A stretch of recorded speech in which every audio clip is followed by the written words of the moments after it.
In the end, Eddie might just be the one who ends up purifying Venom. Oh, that is terrifying. What the? Let's go.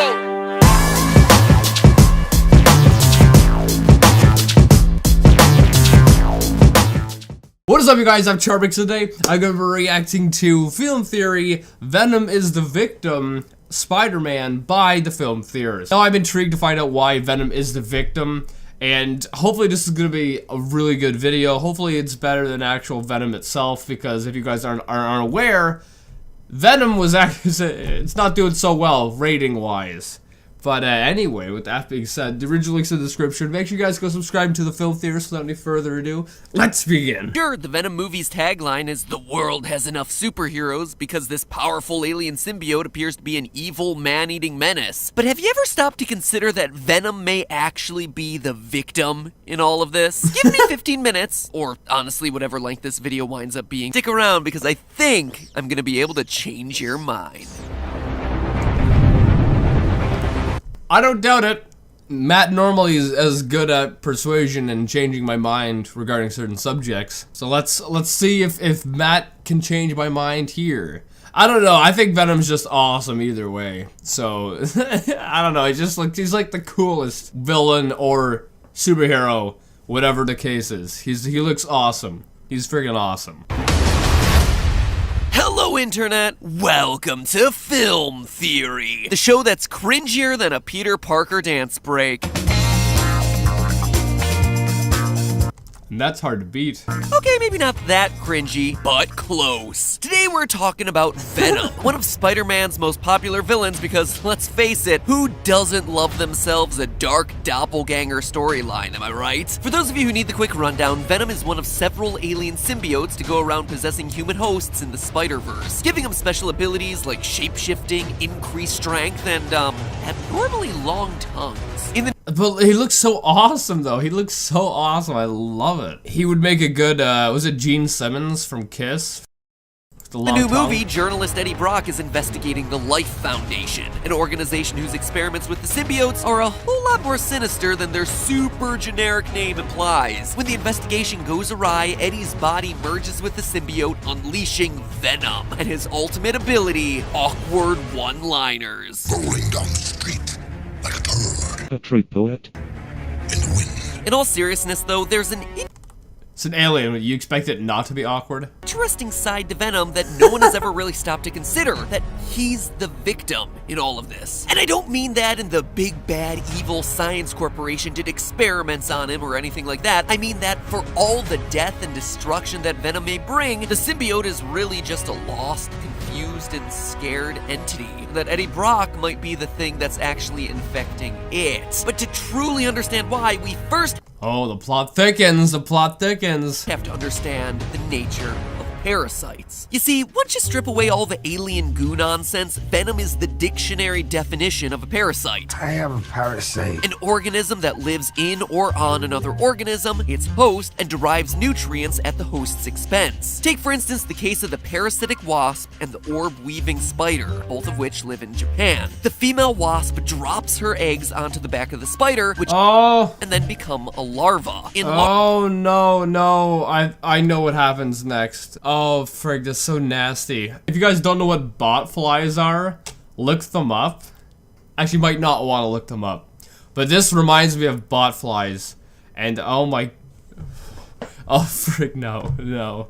Larval form, the baby wasp takes control over the spider, causing it to build a web. A web that is nearly 3 times stronger than any web the spider would ever build for itself in its normal life. It sounds a lot like Venom, and that increased strength he gives to his host bodies. This feels good.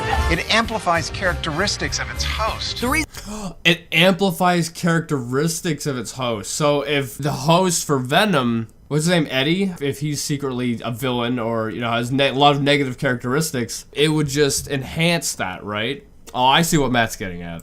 The reason they do this is that the larva will soon be helpless in a cocoon and needs a stronger web to protect it. A web that's heavier duty than what a spider would typically build. Once that web is built, the spider host is killed off. It's no longer useful. My wife left me because she said I was no longer useful. Man, just like a parasite. Always about that web bam, thank you ma'am. But for as similar as a spider parasite might be to Venom, there's actually a better fit when it comes to the real world. Toxoplasmosis gondii, which I've talked about very briefly years ago in one of the earliest and cringiest episodes of Game Theory.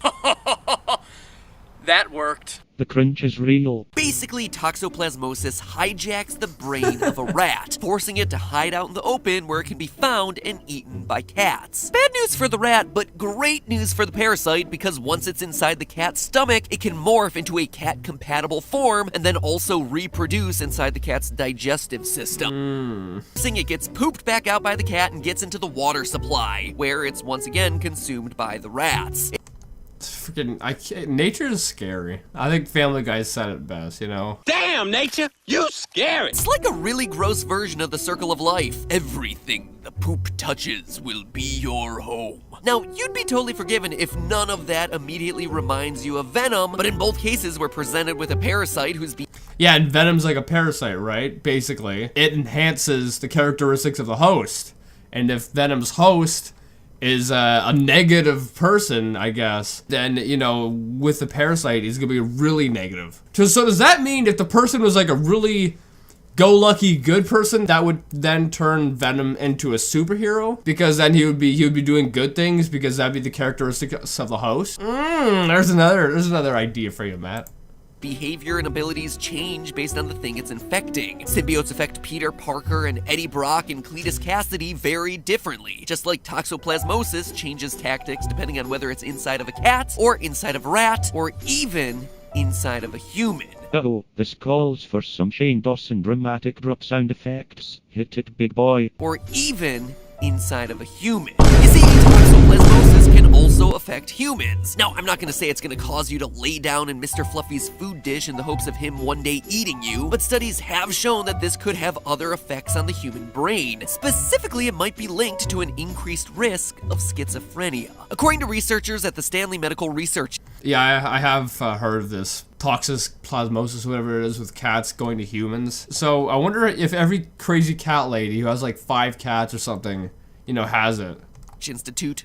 That would explain her being crazy, right? Maybe part of what the toxic plasmosis or whatever it is does is make the people want to get more cats. Quote, cat ownership in childhood has now been reported in 3 studies to be significantly more common in families in which their child is later diagnosed with schizophrenia or another serious mental illness, end quote. Furthermore, the researchers' finding, quote again, suggests that cat ownership in childhood is significantly more common in families in which the child later becomes seriously mentally ill, end quote. Further stating that That's crazy, I didn't know it was that bad. Oh my goodness. an explanatory mechanism may be Toxoplasma gondii. Now, before everyone rushes Toxoplasma gondii. Was I saying plasmosis or something?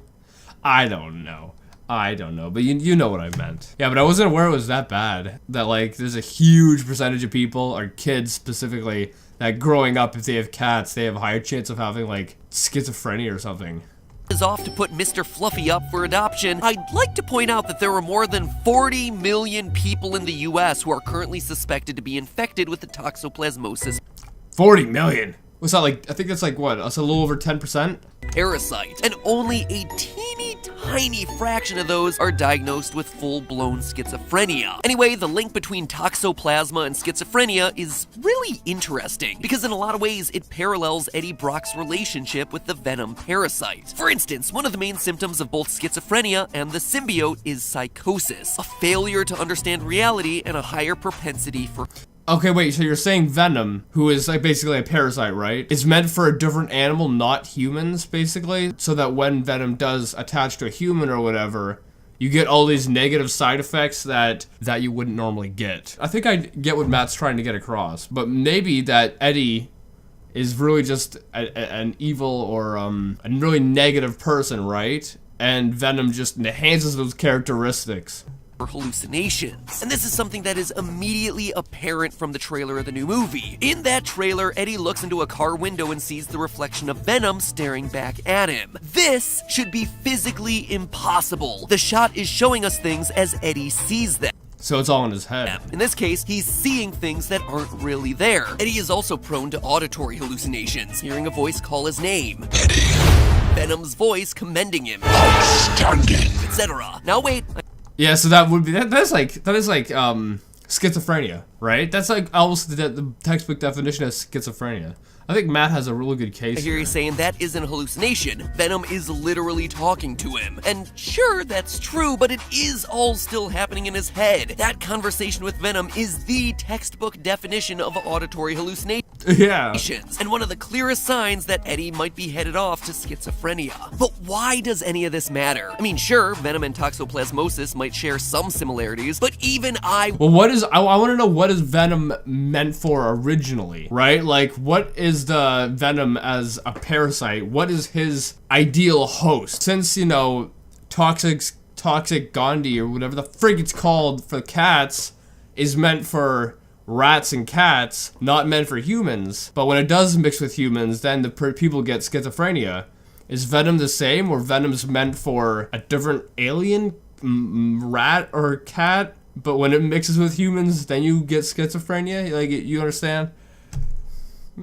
with my over-the-top theories won't go so far as to say that the symbiote is just a hyper-evolved form of this cat parasite. I don't need another Deadpool as Ernest Hemingway moment on my hands. No, the reason I bring up the parallels here is that whether we're talking about parasitic wasps, parasites that warp rat brains, or Wow, you took forever to get that joke. You must be down to the last few brain cells you have. fictional alien parasites, one thing connects all of them: a need for survival. It's easy to forget, but parasites are fighting for survival just like any other living creature, and they're using whatever techniques that they have at their disposal. It's why the wasp gets the spider to build a stronger web, so it can reproduce. It's why toxoplasma forces the rat to get eaten, so it can Oh, it is toxoplasma. I don't know. I think I've been saying something there wrong the whole time. Toxic Gandhi. reproduce inside of the cat's stomach. But now, take a moment to look at Venom's behavior. We see him presumably eat a guy in the middle of a convenience store and then just leave a witness. If you need to eat a human to survive, why wouldn't you just track down victims to eat in, I don't know, dark, secluded alleyways instead of, I don't know, the middle of the street where 6 people, yes, 6 people, count them, are watching, one of whom appears to be recording the whole thing on a cell phone. Behaviors like this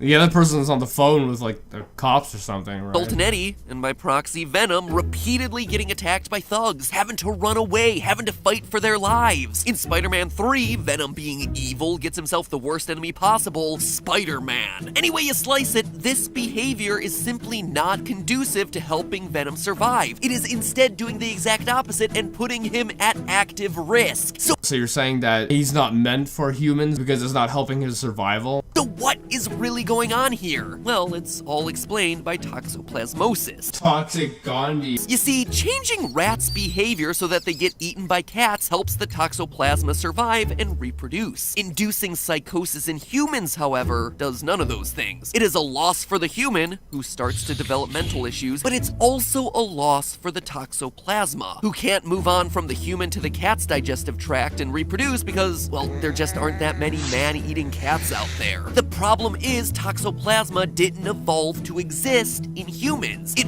So I think I'm right assuming that what Matt's saying is that Venom isn't meant for humans. evolved for the cat-rat style of life. The fact that it also happens to affect humans is entirely accidental, an unintended side effect. This is what seems to be happening in the case of the symbiotes. We're so used to seeing Venom and other symbiotes like Carnage and Scream attaching to human hosts that you might make the mistake of assuming that the symbiotes naturally exist to bond with humans. Yeah, I was right.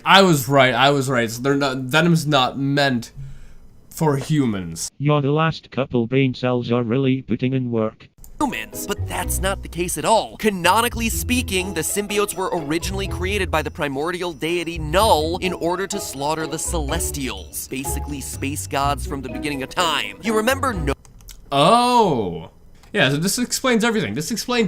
Matt's right. But then again, you're still saying that Venom is a victim, which I guess that can be true, but he's also just as much of a victim as Eddie is, right? nowhere from the Guardians of the Galaxy movies, how it's in the shape of a head? Well, yeah, in the comics, that's technically a celestial's severed head where people are parking their boats. Marvel is very family friendly. Anyway, it shouldn't come as a big surprise that an organism created in a separate part of the galaxy with the intent of bonding with space G's-Eye would probably experience unintended side effects when trying to bond with a human host. We often see the Venom symbiote as something who takes control of humans, but the link works both ways. Though the symbiotes were originally created with evil intentions, one of the quirks of their programming is that they enhance the characteristics of the host. take on some attributes of their host. In many cases, symbiotes feel that their existence has no meaning, and one of the reasons they bond with a host is to give their lives a simple purpose. What is my purpose? You pass butter. This is one of the reasons why when Venom first bonded with Peter Parker in the comics, the thing it did was to go out at night and fight crime. The meaning for its own existence came from Peter Parker, who spends most of his time fighting crime. However, this had an unintended side effect. The symbiotes who had bonded with benevolent hosts infected the symbiotic hive mind with traits such as nobility and honor. The good symbiotes eventually rebelled against Null and imprisoned him at the center of their artificial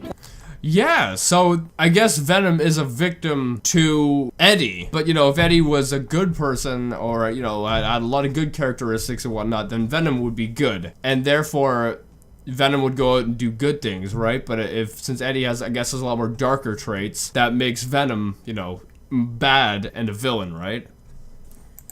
planet in the Andromeda Galaxy, eventually creating the agents of the cosmos as a force, not of chaos, but for good. Venom is on an unfamiliar planet fighting for his own survival, and one of the only weapons he has at his disposal is imperfect mankind. He's scared, he's threatened, and he's doing his best to survive. The trailer for Venom seems to be trying to sell us on the idea that Venom is the one who's corrupting Eddie Brock. But who knows? In the end, Eddie might just be the one who ends up purifying Venom.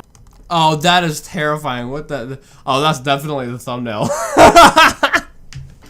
What the frig? This is legit nightmare fuel. But yeah, I guess I was right in assuming that's what Matt was trying to get at.